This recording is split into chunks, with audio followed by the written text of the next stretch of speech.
We have a really packed, I'd say, 48 hours in Columbus, and we've been having a lot of fun so far. So let's just get into it, I think. So Julie and I work at Gehl Studio New York. Gehl is a company that's based in Copenhagen and Denmark and has offices in New York and in San Francisco.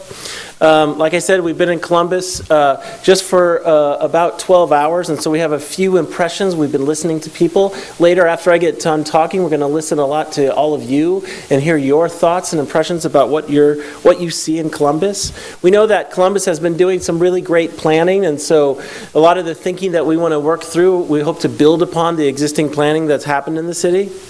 But at a more personal level, we spent a little time yesterday afternoon walking around Uptown, and we just felt these great human scale spaces, these great places already that you have to offer, great housing, iconic, beautiful buildings. There's a lot of good bones here. There's a lot of great material, great city. So one of the bigger picture things that we talk about is this idea that Columbus has a lot of talent that it needs to try to attract and retain, and a lot of that talent is coming out of this millennial generation, right? These young people.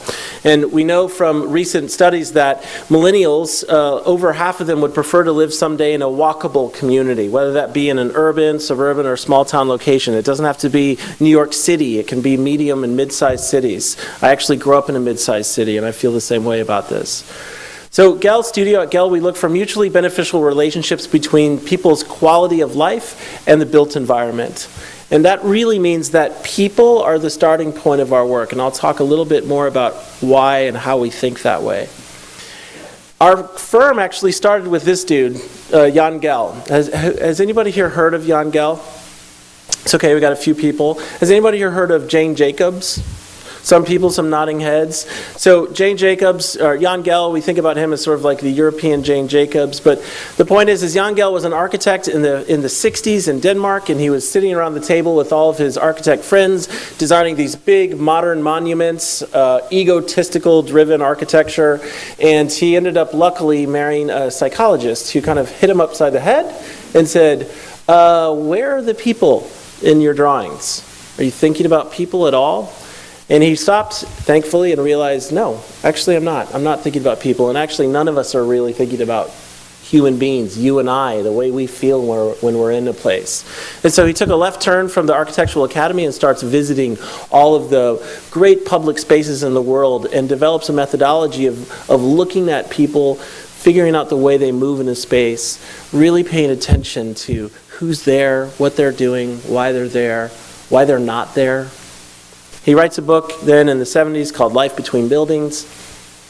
Most architects throw it into the trash bin, but other normal, regular people actually start reading it, and they translate it into languages all over the world. It gets updated in 2010, Cities for People, and then in 2014 they released a new book called How to Study Public Life. So these ideas are building, and we've been talking about this in cities all around the world because of that.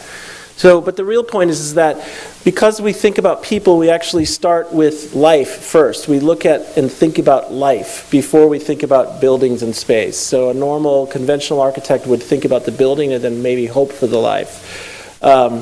We think it's important to think about all three, but we really look mostly at people, all of you and us, actually. So Copenhagen, you're going to hear me talk quite a bit about Copenhagen.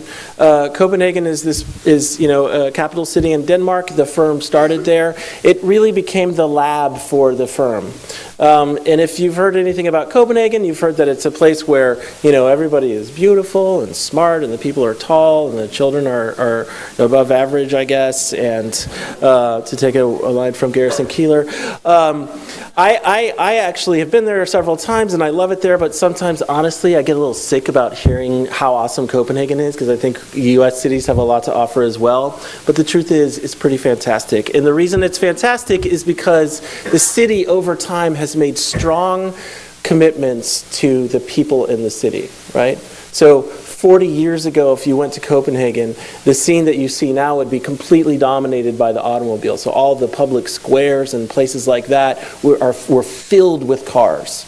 And so what they decided to do over the course of the last several decades is incrementally and over time make a decision to reallocate some of that space back to people. And so what that did was actually open up the space for more options for people to move around the city. So you see this guy is on a bicycle. Biking is very, very important in Copenhagen. But also pedestrians, there's people there with their strollers. More options. It wasn't completely dominated by the automobile. And providing more options for people to move around the city actually helps connect more people to opportunities. Opportunities for jobs, opportunities to engage with one another, opportunities to create new ideas, things like that. So optionality and choice is really important.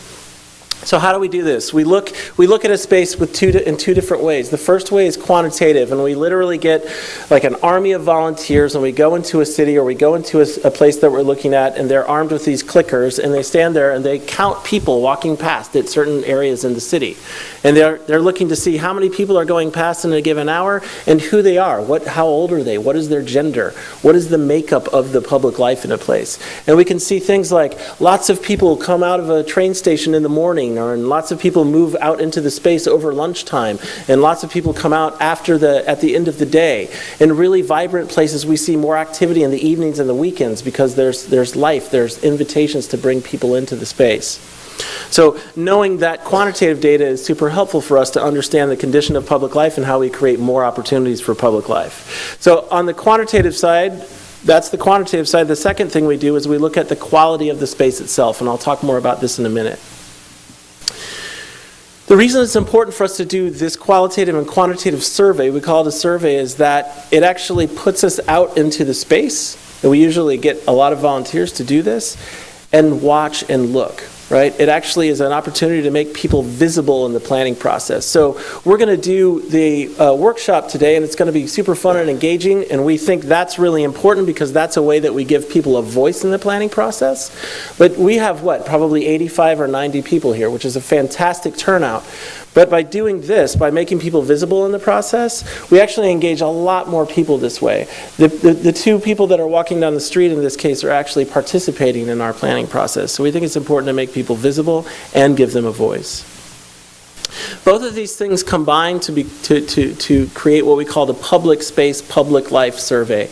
And we've actually done this work in cities all over the world, and we've done it in large cities, and we've done it in lots of medium-sized cities and smaller cities. And what's really great about that is we now have this data from all these really cool and interesting places all over the world that we can learn from and apply those lessons to spaces in new places.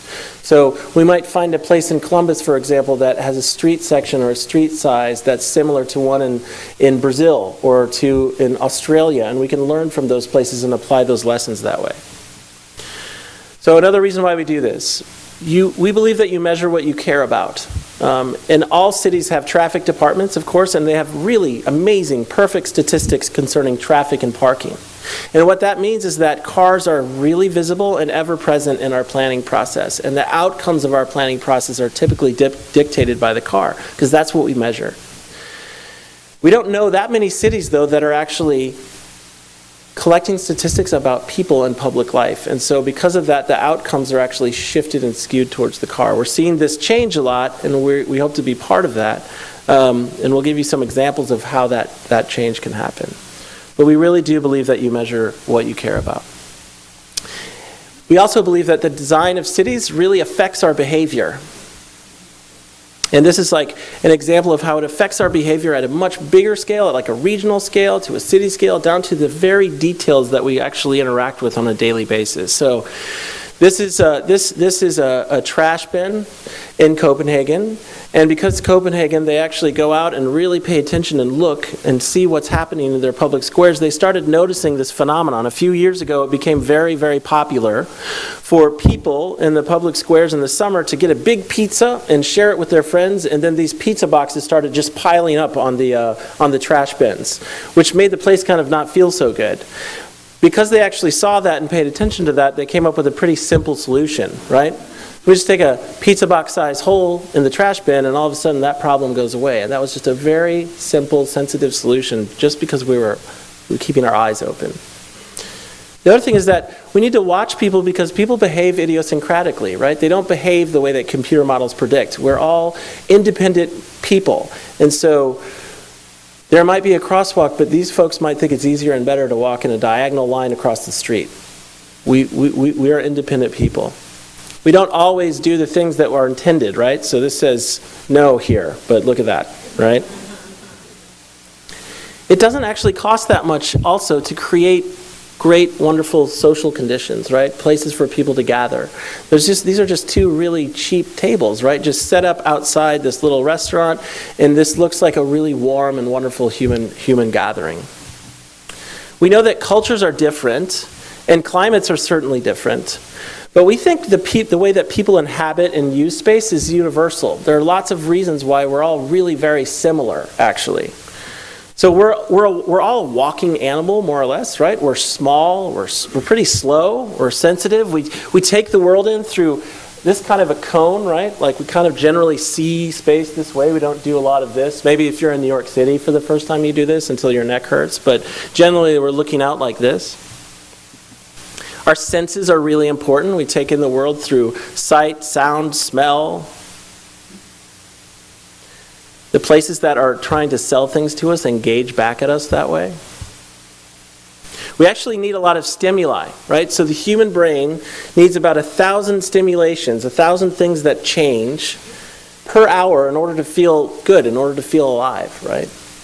And so that translates to about 1 per every 4 seconds. And what's interesting about that is if you realize that and you walk down a street like this or even a street on Broadway where you have these wonderful little shops, we've all been on these streets and we know that they feel good, what you realize is that this happens about 1 per every 20 to 24 feet, it changes. And if you're walking at about 3 miles per hour, which is about the speed of a person, that's 1 per every 4 seconds. And so you actually, this makes a difference in the way a place feels. And so when we see a building that looks like this, which, this building has the finest marble that money can buy, but when we look at the way that people move past it and we ask them what is their experience of it, they'll walk faster past it and think that it takes longer because there's not some rich experience that they're having. So I'm not saying or suggesting that one design solution is better than the other, but merely that we need to understand what these design solutions, how they make us feel.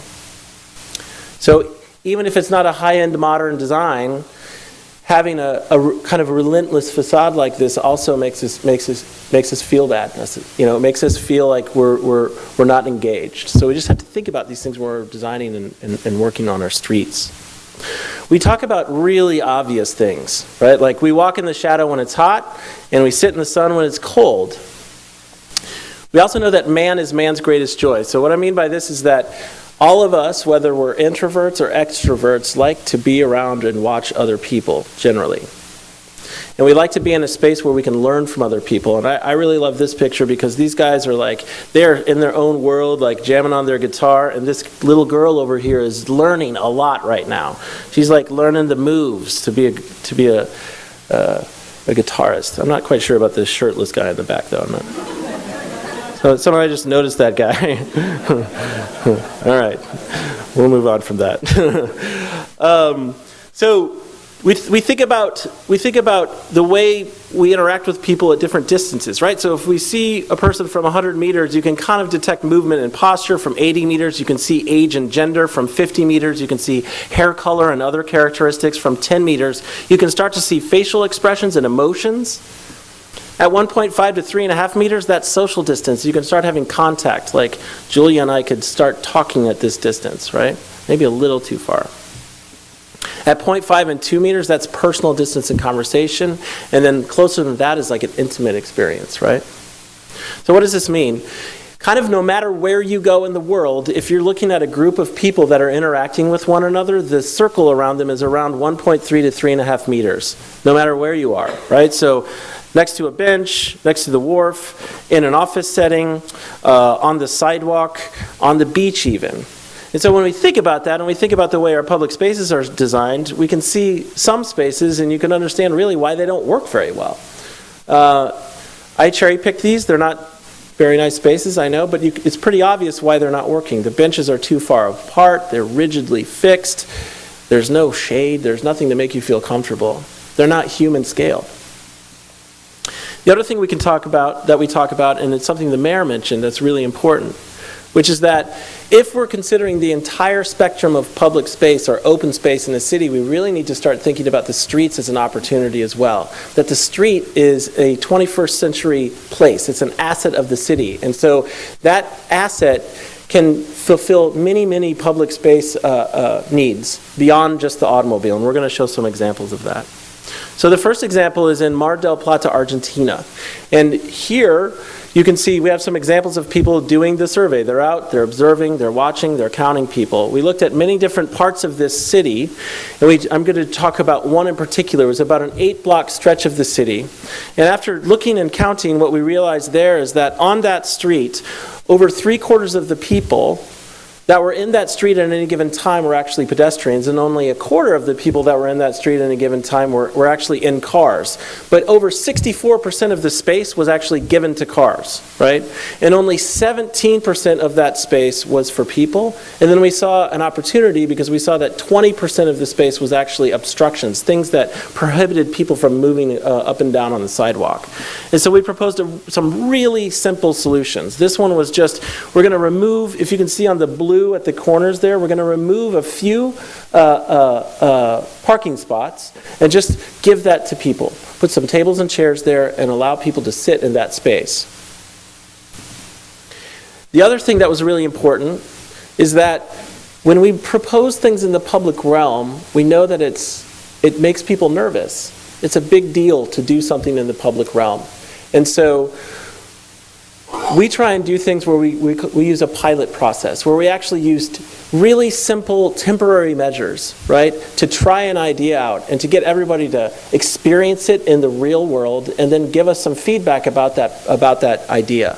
So in this case, they just went in overnight and put paint on the ground, some bollards and some tables and chairs, and then overnight they gave you 40% more space for people, and they did it in a way that was totally reversible, so that if everybody was like, no way, we hate this, man, we can take it out. And we didn't really spend that much money and it wasn't that risky. But people loved it, of course. These images of, a little romantic couple, it's fantastic. The one thing that they complained about, though, is the quality of the furniture, right? So as soon as we put it in, they flooded into the space and they were like, man, this furniture is not very good. What are you doing here? Which for us was a huge win, because after we put the space out, the space was not the issue, actually. Everybody agreed immediately, yes, the space is good. We're going to have this space, but we have to make it better, and we have to make it better together. So that was super interesting, right? That it was an engagement process then that allowed citizens to come in and actually work together to come up with better solutions for the seating. So 12 parking spaces yielded 116 seating spaces, so immensely popular. There was a point in this project where the mayor called the office and said, I'm hearing some complaints from a couple of people and they're very important to me, so I feel like I need to take these things out. And we said, wait. Go out and look. Everybody's loving this, right? So let's not listen to 2 or 3 people. Let's listen to the broader population. We said, you should just ask people. You should do a vote and see what they say. And so we put it to a vote, and 90% of the people that voted to make the project permanent and to actually do 8 more intersections. So just with paint, we actually expanded the idea about what public space was in Mar del Plata, Argentina, and have moved towards a more permanent project. So that's our approach. We call it measure, test, and refine. The first piece is measuring. We actually go and observe a place. Then we test, paint on the ground in this case, and then we listen and refine the idea. Another example, and this is a bigger one, was in Times Square in New York City, where we went and did a public space, public life survey, and we found out that there were many, many spaces that we looked at in New York, and we did many, many projects kind of in the outer boroughs and inside, but Times Square is a big one, so we'll talk a little bit about that. And what we found there is that if you've ever been to Times Square, you'll notice that it's loud, there's lights, there's tons and tons of people. 90% of Times Square space was actually not for pedestrians, it was for cars. And so you've got thousands and thousands and thousands of people that were smashed up on the sidewalks and trying to crush in on the median. And what we realized is that it was pretty simple. There's actually no square in Times Square. So that was a great story, and we went to Mayor Bloomberg and said, all right, so Times Square, there's no square in Times Square. So let's actually come up with a pretty radical idea about offering more public space to New Yorkers, and we suggested to close down Broadway. right? Close down sections of Broadway, which was a huge idea. And the first time we said it, he's like, close down Broadway? Pfft, head explode. Are you kidding me? It's like the busiest city in the road. There's no way this is going to work. And luckily, the Department of Transportation Commissioner, Jeanette Sadiq-Khan, said, but we can try it because we have this pilot project idea. We can do it as a pilot. So let's do something overnight, and we'll tell New Yorkers that if the apocalypse happens, like everybody's suggesting it might, we can turn it around. We don't have to keep it. So the first iteration of this, they didn't even put paint on the ground. They just went around, they found all these chairs. They went to all the Costco's, I believe, in the region and bought all the chairs they could possibly find, these incredibly cheap chairs, and they didn't even arrange them. They just put them in the space. And people in New York flooded the space immediately. And New Yorkers have opinions. And their opinions were, again, like Mar del Plata, this is New York. You're going to put these cheap chairs here? Are you kidding me? Let's make this a lot better. The idea of the space being public was inevitable at that point. Just by putting the chairs in and giving it to people, they said, yes, absolutely, this is working for us. But let's make it better together. And so the next iteration was to do paint on the ground, and we got some better tables and chairs, and we put some umbrellas in, which is fantastic. Then we went a next iteration, and we actually got some artists involved, and we painted some pretty cool patterns on the ground. And then I don't have an image of this yet, but there actually now is a permanent installation, a really expensive granite, stone installation. If they had tried to do that first, if they had come in with the big idea and say, we want to spend millions and millions of dollars on this thing to shut down Broadway, they would have killed the idea immediately. It would have been too big and too frightening, and the process would have been too complicated to get it done. But because we did it incrementally and slowly, and we brought people on board all the way, by inviting them into the space, we actually were able to move towards a permanent project. So it was pretty cool. This happened over like 6 or 7 years. The other thing that we did there, I mentioned we did a bunch of different projects in New York. The pilot process doesn't have to just be about creating more public space. You can actually pilot ideas like mobility ideas like bike lanes. So they put bike lanes in all over the city. The cool thing about this one that you see here is that configuration of the bike lane actually changed. It had to change. So what's great about doing it in paint is that paint is a lot cheaper than concrete. So if they had done it this way first in concrete, they would have spent a lot of money, and whoops, it's not quite right. So being able to change it quickly and on the fly was really beneficial. So some outcomes of this were there was an 11% increase in the pedestrian numbers. There were more pedestrian numbers along the street, which of course helps retail and other lowering commercial vacancy. There was a 35% decrease in pedestrian injuries throughout the project. So streets were literally safer after we did this. A 17% improvement in travel time. So the apocalypse didn't happen. It actually increased the ability for traffic to flow through the grid.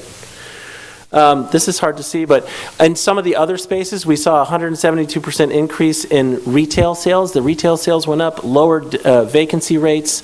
It really helps to improve the economic conditions of a place to do these projects. But some of my favorite stories are actually less about the economic side and just about the new and completely unexpected ways that people are using this space now. So Times Square, this like super loud and distracting space, is also now a place for one of the largest yoga classes in the world.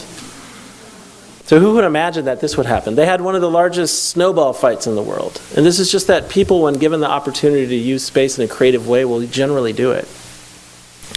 And I put this example in because these ideas can actually work in much smaller spaces and much smaller places.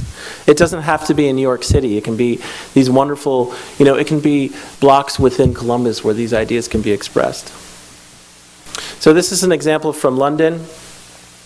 A different thing where Brighton, UK, they actually came in and said, we've heard about you pedestrianizing streets. We think you should come in and pedestrianize this street completely. Shut it totally to cars. And this is an example of where we say, we don't want to be dogmatic about solutions. It doesn't always work to shut it completely to traffic. So in this case, after studying this street for a while, we realized that it was actually really a still important connector, and that there needed to be some traffic, but that there was enough space on the street to actually make it a good shared street, so that smaller amounts of traffic could move slower down the street, but then invite more pedestrians and cyclists on the street.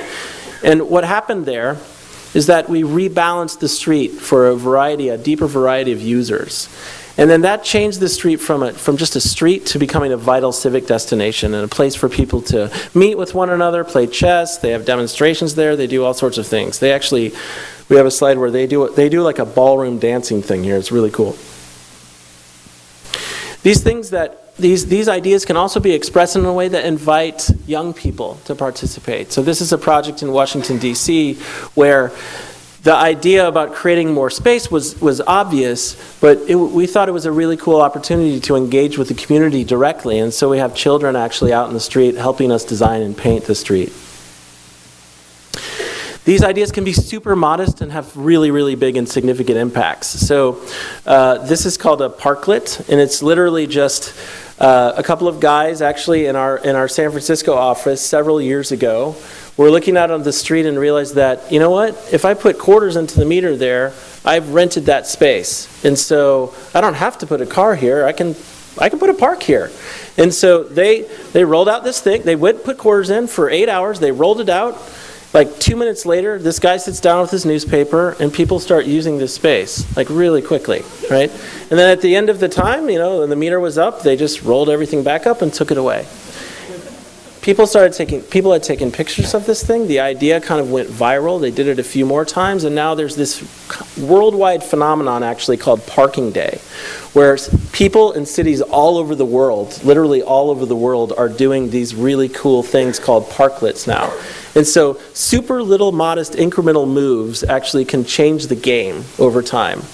And so they created this to-do, or this manual. It's a very simple manual for people to take and try and do this in their own cities. They outsourced it. And now people are doing far more elaborate ones. And there are cities that have actually developed programs, like San Francisco has developed this program where you go through these 8 steps and you get a permit actually from the city to have a more permanent parklet space.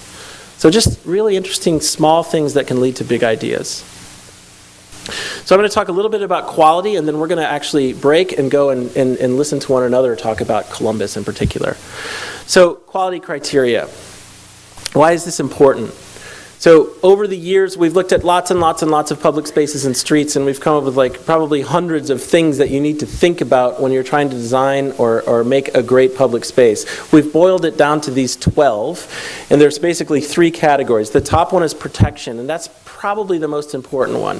If you don't have a place that people feel safe in or feel protected in, it kind of doesn't matter how comfortable it is or how delightful it is.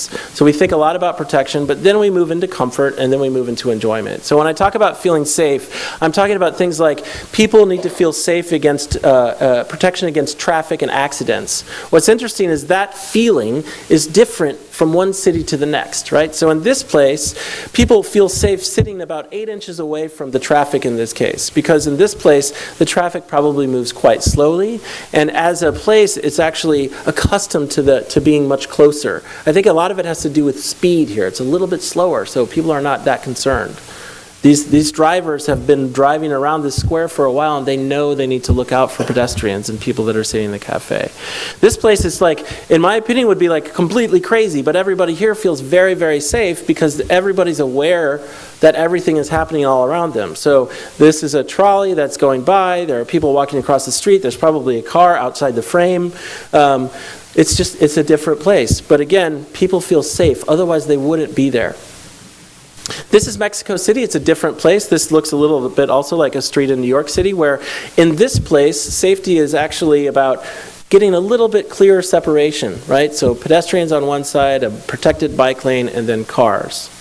The point is that each of these places have made the effort to make their place feel safe, and that it's not always the same from one place to the next. People need to feel secure, protection against crime and violence. They want eyes on the street, overlapping functions, protection with light, providing adequate lighting, consistent lighting. This is another really important one. Microclimate conditions. People need to be protected in a public space from like really dramatic wind, right? It's not comfortable to be in a place that's super windy or that's so windy that it creates dust and noise and glare. We need to be protected from too much sun. That's not a comfortable place. So like if you're walking across a really big parking lot, for example, and it's sunny out, it's pretty uncomfortable. You don't want to be there. That's why you really want to park much closer to a place, right? So when we make our public spaces, we need to think about how to mitigate those concerns. The ability to walk freely and comfortably, to walk with adequate space. This is a space that, so we saw a bunch of places in Uptown and other places that felt really comfortable to walk already in Columbus, but this is also a place that people are walking in Columbus. And there's clearly not adequate space, it's not protected from light, it's not particularly protected from the traffic. So we feel like there are opportunities to improve some of the connections in Columbus by applying some of these principles, these like human scale, eye-level principles. Walking without obstructions, walking without overpasses and stairs. We talk a lot about making invitations to people. So we can't dictate how people are going to behave, but what we can do is invite people to do things, right? We can invite people to stand or sit in a place by offering them a place to sit or stand. That can be informal. It could be a little bit more formal. You can make invitations for people to be creative with seating, so the seating like moves around, right? Invitations to relax. Invitations to look and watch one another. This is an example of, unfortunately, somebody spent a lot of time designing this bench. They had yellow paint samples and there are drawings of this thing, and somebody manufactured it and probably put like sweat into this thing, and it's failing because it's put in the wrong place, right? We need to make invitations for play and activity, for things that happen in the daytime and the nighttime, and even when it's really cold sometimes.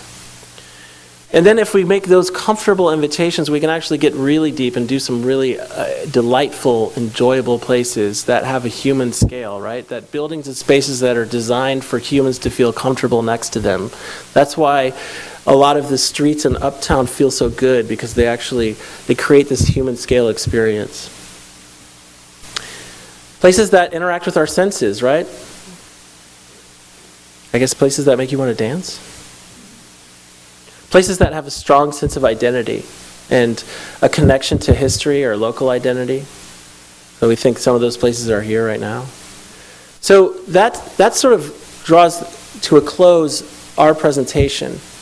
We're gonna stand up in a minute, and we're gonna go into, I think there's a larger room to the right. There's a bunch of tables there, and I'm going to give these instructions again. But we're going to do 3 exercises, okay? One is we're going to talk about we're going to talk about qualities, right? Some of this is going to be pretty touchy-feely, by the way. So I hope you enjoy the conversation with each other.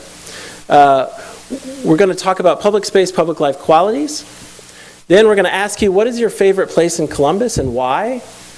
And then we're going to ask you, where in Columbus are there opportunities to create more wonderful Columbus spaces and places, right? So you could read that as, where are there challenges in Columbus? And that's fine too. But where are the places that you think could be improved, or opportunities to make even better? So I want you guys to take a break. We're going to take a break right now. We're all going to settle into that room. The tables are set up, I think, for about 8 people per table. Is that about right? Right, and if they need water or snacks, they're on the table out in the middle of the galleria. So grab a bag, something, and bring it with you.